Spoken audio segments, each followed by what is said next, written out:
నీకు ఆనందం వచ్చినా తట్టుకోలేవు, ఆవేశం వచ్చినా తట్టుకోలేవు. ఇప్పటికైనా చెప్తావా నీ ప్లాన్ ఏంటో?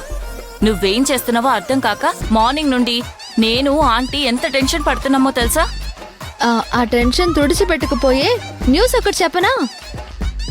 ఇంకా ఊరించకే, నీకు పుణ్యం ఉంటుంది. 50,000 రూపాయలకి నాకు ఫుడ్ కాంట్రాక్ట్ వచ్చింది.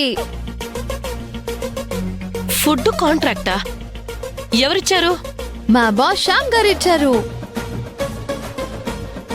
ఆయన నీకు ఫుడ్ కాంట్రాక్ట్ ఇవ్వడం ఏంటి? కాస్త అర్థమయ్యేలా చెప్పు.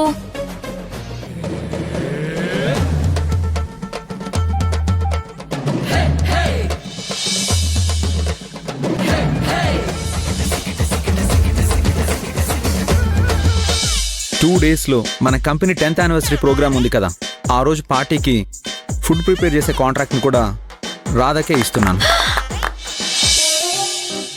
ఇలా జరిగింది.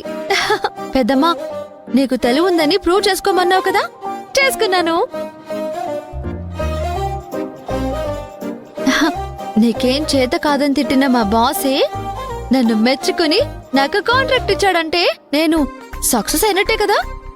అద్దరు కొట్టేశావే. ఎప్పుడూ నీ గురించి కంప్లైంట్లే విన్నాను.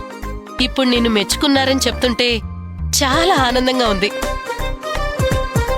చిన్న ఉద్యోగంతో మొదలుపెట్టి నీ టాలెంట్తో 50,000 రూపాయల కాంట్రాక్ట్ పట్టావంటే మాటలు కాదు. నువ్వు సూపర్ రాధా. ఇక నీకు మంచి రోజులు మొదలయ్యాయి. హా?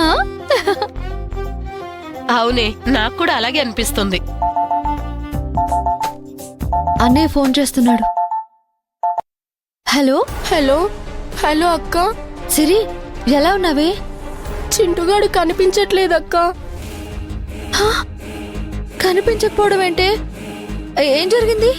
ఆ పట్టాపే కిడ్నాప్ చేశాడక్క.